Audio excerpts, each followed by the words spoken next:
하나님 말씀은 역대상 7장 1절에서 8장 40절까지인데 너무 길죠. 7장은 제가 이제 정하는 구절만 읽도록 하겠습니다. 우리 7장 1절 말씀, 1절과 2절 말씀 함께 보도록 하겠습니다. 함께 읽겠습니다. 시작. 이사갈의 아들들은 돌라와 부아와 야숲과 시므론 네 사람이며 돌라의 아들들은 우시와 르바야와 여리엘과 야메와 입삼과 스무엘이니 다 그의 아버지 돌라의 집 우두머리라. 대대로 용사이더니 다윗 때 이르러는 그 수요가 22,600명이더라. 자, 6절 말씀 함께 읽습니다. 시작. 베냐민의 아들들은 벨라와 베겔과 여디아엘 세 사람이며 13절 함께 읽습니다. 납달리의 아들들은 야시엘과 구니와 예셀과 살루민이 이는 비라의 손자더라. 14절 함께 읽습니다. 므낫세의 아들들은 그의 아내가 낳아준 아리엘과 그의 소실 아람 여인이 낳아준 길르앗의 아버지 마가리니. 20절 함께 읽습니다. 에브라임의 아들은 수델라요 그의 아들은 베레시요 그의 아들은 다하시요 그의 아들은 엘르아다요 그의 아들은 다하시요. 30절 함께 읽습니다. 아셀의 아들들은 임나와 이스아와 이스위와 브리아요 그들의 매제는 세라이며. 우리 8장 1절부터 우리 8장 1절도 함께 읽습니다. 시작.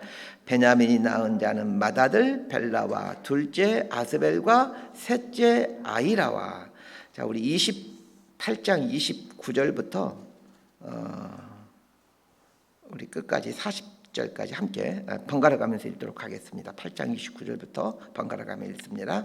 기본의 조상 여리에는 기본에 거주하였으니 그 아내의 이름은 마가며 장자는 압돈이요 다음은 술과 기스와 바알과 나답과 그들과 아이오와 세겔이며 미글롯은 시므아를 낳았으며 그들은 친족들과 더불어 마주하고 예루살렘에 거주하였더라.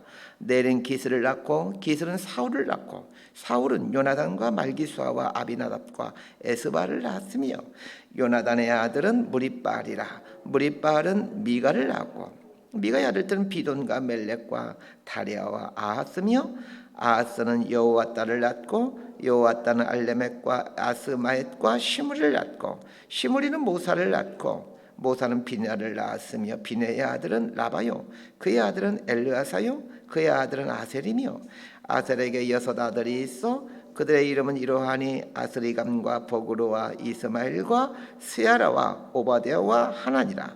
아셀의 모든 아들이 이러하며 40절까지 함께 읽습니다. 그의 아우의 세계 아들은 이러하니 그의 맏아들은 올람이요 둘째는 여우스요 셋째는 엘리벨렛이며 올람의 아들은 다 용감한 장사요 활을 잘 쏘는 자라. 아들과 손자가 많아 모두 150명이었더라. 베냐민의 자손들은 이러하였더라. 아멘. 족보 이야기가 9장까지 나오게 좀 상당히 지루하지만 족보에 담긴 행간의 의미를 찾아내는 기쁨도 있습니다. 오늘 본문은 7장과 8장인데 7장에서는 요단강 서편에 있었던 6지파에 대한 족보가 등장하고 8장에서는 베냐민 지파에 대한 족보가 등장하고 있습니다. 역대기 저자가 에스라일 가능성이 높다라고 말씀드렸고 에스라가 저자이니 당연히 역대기가 기록된 때는 2차 바벨론 포로 귀환 때인 BC 457년도 이후일 것입니다. 에스라는 학사 겸 제사장입니다.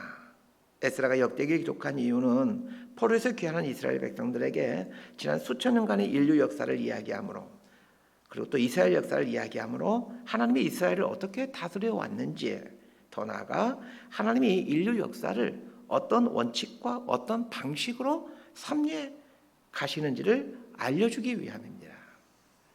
에스라가 말해주는 하나님의 원칙과 방식은 아주 간단합니다. 하나님께 순종하면 흥왕하고 하나님을 떠나 자기 소견에 오른 대로 살면 패망하게 된다는 것입니다. 에스라는 수천 년의 인류 역사와 이스라엘 역사를 통해 이걸 분명하게 각인시켜주고 있습니다. 역대기를 묵상하는 우리도 이 에스라가 전해주고자 하는 이 귀한 메시지를 우리 삶에 각인시키며 살아갔으면 합니다. 역대상 7장에는 6지파의 족보가 등장하는데 6지파 모두 요단강 서편에 자리 잡고 있던 지파들이고, 이 베냐민 지파를 제외하고는 북이스라엘에 속해 있던 지파들이라는 공통점을 갖고 있습니다. 성경에 상당한 식견을 갖고 있는 분들이라면 여기서 질문이 생깁니다. 에스라가 역대기를 기록하던 때는 2차 바벨론 포로 귀환 시대로 BC 457년도 이후라고 위에서 말씀드렸습니다. 그런데 오늘 본문인 7장에 등장하는 지파는 북이스라엘에 속한 지파들로, 북이스라엘은 BC 722년도에 아수르의 침략을 받아 이미 멸망한 상태입니다. 그리고 솔로몬 왕이 죽던 해인 BC 930년에 남유다와 북이스라엘이 갈라짐으로 북이스라엘은 남유다와 이미 남남이 된 지 오랜 시간이 남남이 된 지가 오래되는 상태였습니다.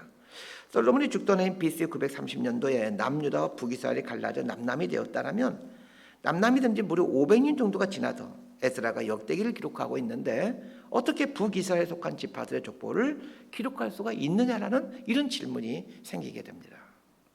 더군다나 북이스라엘에 속한 지파들은 위에서 말씀드렸듯이 BC 722년도에 아수르에게 멸망당한 상황입니다. 그런데 에스라는 북이스라엘 족보를 어떻게 기록할 수가 있느냐는 것입니다. 이 질문에 대한 답은 역대하 11장 13절부터 16절까지를 보면 알게 됩니다. 솔로몬 사후에 남유다와 북이스라엘로 나라가 갈라지게 되는데 남유다의 두 지파는 솔로몬의 아들인 르호보암이 통치하게 되고 북이스라엘의 10지파는 여로보암이라는 사람이 통치하게 됩니다. 그런데 남유다와 북이스라엘로 분열된 이후 북이스라엘 사람들이 절기만 되면 예루살렘 성전에 가서 제사를 드리는 겁니다.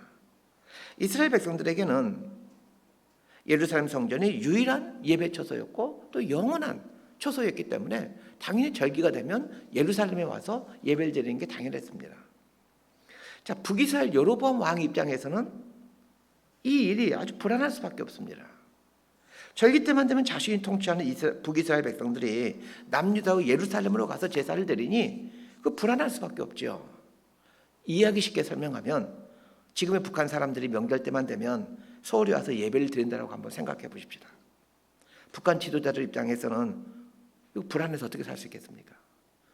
이 사람들이 다 남한 가서 살면 어떡하지? 이런 불안함이 밀려올 수밖에 없겠죠. 자, 그래서 북이스라엘의 여로보암이 단과 베델에 금송아지 단을 세우고는 이것이 여호와 하나님이다라고 하면서 예루살렘에 내려가지 말고 단과 베델에서 제사를 하라고 명령을 합니다. 이때 여로보암 왕의 명령에 따르지 않고 이 북이스라엘 땅을 떠나서 예루살렘으로 망명하는 사람들이 생겨나게 됩니다. 이 부분을 역대하 11장 13절에서 16절이 이렇게 말해주고 있습니다. 제가 그 부분 읽어드릴게요. 온 이스라엘의 제사장들과 레위 사람들이 그들의 모든 지방에서부터 르호보암에게로 돌아오되, 르호보암은 남유다의 왕이죠. 레위 사람들이 자기들의 마을들과 산업을 떠나 유다와 예루살렘에 이르렀으니 이는 여로보암과 그의 아들들이 그들을 해임하여 여호와께 제사장의 직분을 행하지 못하게 하고 여로보암이 여러 산당과 순념소 우상과 자기가 만든 송아지 우상을 위하여 친히 제사장들을 세움이라. 이스라엘 모든 지파 중에 마음을 굳게 하여 이스라엘의 하나님 여호와를 찾는 자들이 레위 사람들을 따라 예루살렘에 이르렀고 그들의 조상들의 하나님 여호와께 제사하고자 한지라. 자, 이 부분을 설명을 드리겠습니다. 북이스라엘의 여로보암 왕이 단과 베델의 송아지 형상의 단을 세우고 또 여러 우상들을 만들어 섬기도록 합니다. 또한 북이스라엘에서 있었던 그 레위 지파 사람들을 다 해임해 버립니다.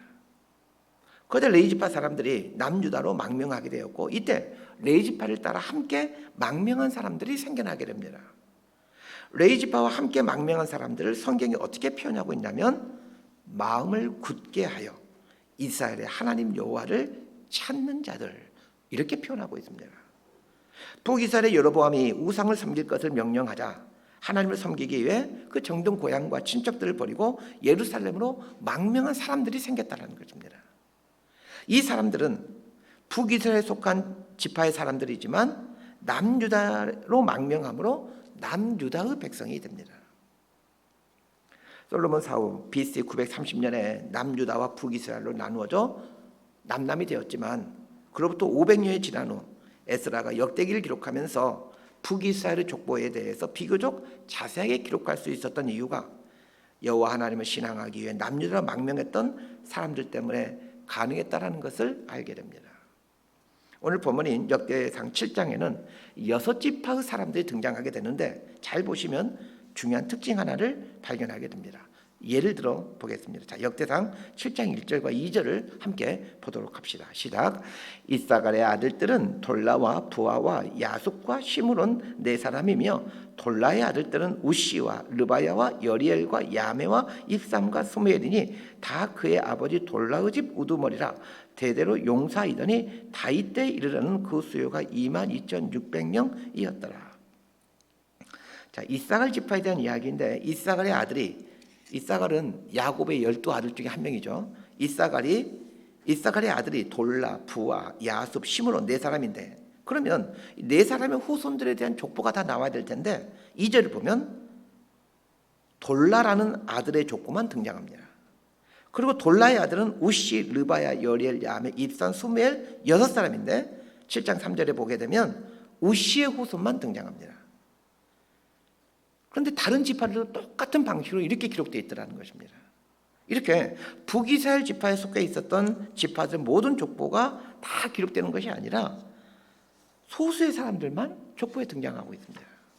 그렇다면 이 족보에 기록된 소수의 사람은 어떤 사람들이겠습니까? 여로보암이 통치할 때 여호와 하나님을 신앙하기 위해 친척과 가문을 떠나 예루살렘으로 망명했던 사람들입니다. 자, 이 족보를 통해 중요한 사실 한 가지를 깨달으셔야 됩니다. 아마 에스라 시대 이스라엘 백성들은 이 족보 명단에 담긴 행간의 의미를 충분히 깨달았을 것입니다. 북이스라엘이 BC 722년도에 멸망하여 흔적도 없이 사라져 버렸지만 하나님을 섬기기 위해 믿음의 결단을 했던 사람들을 통해서 계속해서 명맥이 이어지게 하더라는 것입니다. 이걸 통해 뭘 알게 됩니까? 하나님을 선택한 사람들을 하나님께서 지키시고 보호하신다는 것입니다. 성경에는 자세하게 기록되어 있지 않지만 자, 이들이 겪었을 일들을 한번 상상해 보십시다. 이스라엘은 지파 중심의 공동체입니다. 그래서 남유다와 북이스라엘이 갈라질 때도 유다 지파와 베냐민 두 지파는 남유다에 속하게 되고 나머지 10지파는 북이스라엘에 속하게 됩니다. 또한 잘 알고 있듯이 하나님께서 이스라엘 백성들에게 지파별로 땅을 나눠줬습니다. 그러면 북이스라엘에 속한 지파가 여호와 하나님을 섬기기 위해 남유다로 망명했다는 것은 그들에게 무슨 일이 일어났는지를 쉽게 짐작하게 됩니다. 자신들의 가문을 버리고 그리고 자신들의 터전인 땅을 버렸다는 뜻입니다. 이 사람들 입장에서 보면 친척도 없고 자신의 소유의 땅도 없는 예루살렘으로 망명해야만 했습니다. 이 모습은 하나님을 섬기기 위해 때로는 이 땅에 속한 것들을 내려놓을 줄도 알아야 된다는 교훈을 줍니다. 자, 그런데 오늘날 신자들의 모습은 어떠합니까? 땅의 것을 또 소유하기 위해 하나님을 붙드는 경우가 많지 않습니까? 하나님은 친척과 땅을 버리고 예루살렘으로 망명했던 이 소수의 사람들을 성경에 기록해 주면서 역대하 11장 16절에서 마음을 굳게 하여 이스라엘의 하나님 여호와를 찾는 자들 이렇게 부르고 있다는 것입니다. 이 얼마나 영광스러운 호칭입니까? 우리도 하나님으로부터 이런 영광스러운 호칭을 부여받아야 되지 않겠습니까? 마음을 굳게 하여 하나님을 찾는 자들이라는 이 아름다운 이름을 부여받을 수 있게 되기를 바랍니다. 그런데 하나님을 섬기기 위해 정든 고향과 친척과 땅을 버리고 예루살렘으로 망명했던 이 소수자들을 통해서 하나님은 그들의 지파를 유지해 가도록 하시더라는 것입니다. 북이스라엘 땅에 남아있던 이 다른 대다수의 지파들은 아수르에 의해서 다 멸망당해 버립니다. 남유다로 망명했던 이 소수의 사람을 통해서 그 지파를 명맥을 유지해 가게 하더라는 거예요. 북이스라엘 땅에 남아있던 그 다수의 사람을 통해 그들의 지파를 유지하게 하는 것이 아니라 신앙을 위해서 많은 걸 포기한 소수의 사람을 통해 그들의 지파를 유지하게 하신 이 하나님의 신비를 보셔야 됩니다. 오늘 본문인 7장을 보면서 또 하나 질문을 해야 됩니다. 7장에는 6개의 지파가 등장하고 있습니다. 어제 본문에서 요단 동편에 속한 세 지파를 다뤘죠. 자, 북이스라엘은 10개 지파로 구성되어 있는데, 자, 그렇다면 어제 본문에서 3개 지파 다루었고 오늘 본문에서 이제 6개 지파인데, 정확히 말하면 이제 므낫세 지파가 반지파씩이니까 정확히 말하면 8지파가 어제 본문과 오늘 본문을 통해서 북이스라엘의 8개 지파가 등장하고 있는데, 자, 북이스라엘은 10개 지파로 구성되어 있는데 2개 지파의 족보가 나오질 않습니다. 단 지파와 스불론 지파입니다. 두 지파가 왜 족보에 등장하지 않는지는 정확한 이유는 알 수 없습니다.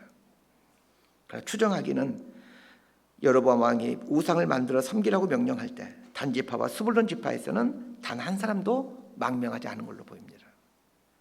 여로보암이 금송아지 제단을 쌓게 되는데 베델과 단이라는 곳에 우상을 세웁니다. 쉽게 말해 베델과 단은 우상의 진원지입니다. 단 지파가 거주지로 삼고 있던 곳이 단이라는 곳입니다. 단 지파가 거주하게 되면서 그곳을 단이라고 이름을 바꾸게 되죠. 여러 가지 정황상 단 지파와 스불론 지파는 여로보암의 우상 숭배 명령을 충실하게 따라 우상을 섬겼던 사람들로 보여집니다. 여로보암 당시에는 여로보암 왕의 명령에 충실하게 따르므로 그들이 왕성하게 되는 것처럼 보였지만 결국 두 지파는 이스라엘 역사에서 사라져버리고 족보에서도 성경의 역대기에서도 사라져버리게 됩니다. 이걸 보면서 뭘 느끼십니까? 우리가 살아가는 이 시대가 여로보암이 통치하는 이 우상에 횡행하는 시대라는 생각이 들지 않으십니까? 많은 교회가 있지만 바른 가르침을 전해주는 교회가 많지 않고 바른 가르침을 받아 신앙생활하는 분들도 많지 않습니다. 그런 면에서 우리 시대가 여로보암이 다스리는 북이스라엘 땅과 아주 흡사하다는 생각을 하게 됩니다.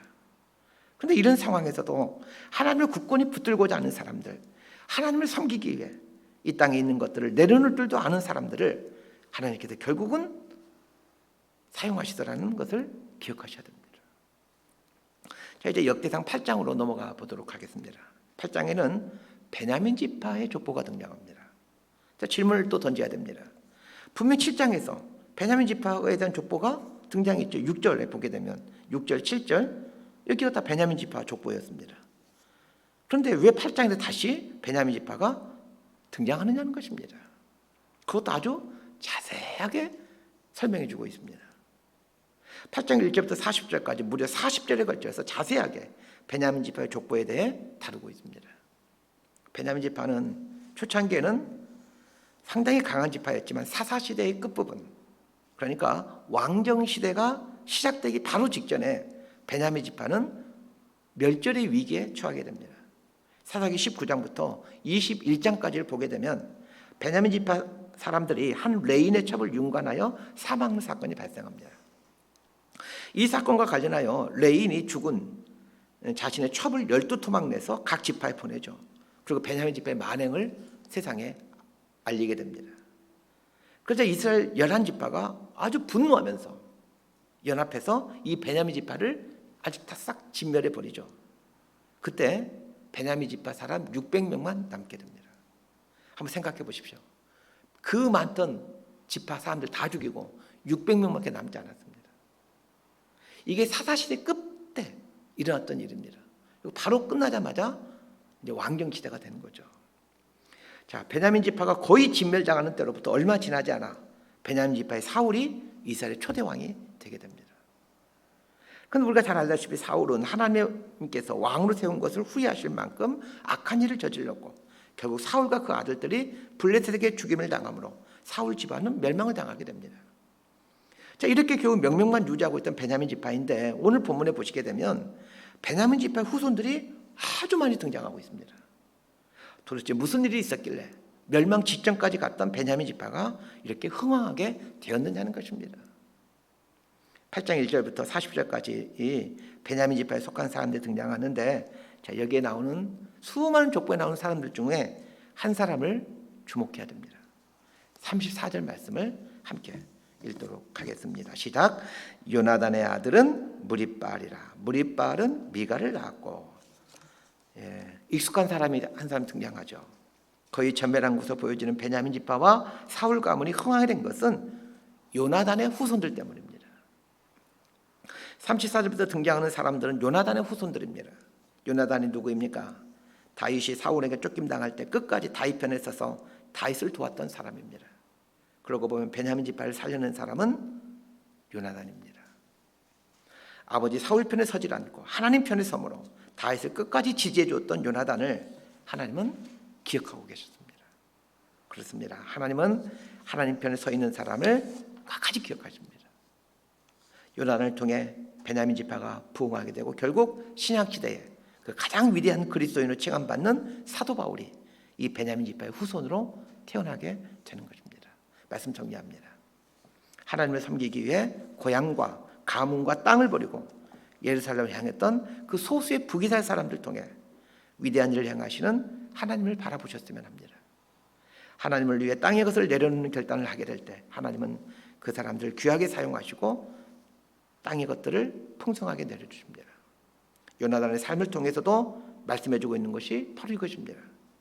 이 땅을 사는 동안 손해봐야 될 것이 많을 것 같은 하나님 편에 설 것인가, 아니면 얻어먹을 것이 많은 사람 편에 설 것인가, 이것 앞에서 결국은 하나님 편에 서게 됐을 때 하나님께서 그 인생을 기억하시고 그 인생과 후손들에게 많은 복과 은혜를 주신다는 것을 오늘 이 족보를 통해서 알게 됩니다. 그리스도인을 가리켜 축복의 통로이다라고 말을 하죠. 그러나 모든 그리스도인이 축복의 통로가 되는 것이 아닙니다. 고향과 가문과 땅을 버리고 하나님을 선택한 소수의 북이스라엘 사람을 통하여, 그리고 왕위를 물려받을 위치에 있었지만 그 불의한 아버지를 선택하지 않고 하나님 편에 있는 다윗을 선택한 그 요나단을 통해 하나님은 복을 이 세상에 흘러보내 주십니다. 저희 여러분의 인생도 이런 복의 통로로 살아갈 수 있게 되기를 진심으로 소망하고 축복합니다. 기도하겠습니다. 하나님 아버지, 이 땅의 삶이 영원하지 않다는 것을 기억하며 살게 하여 주옵소서.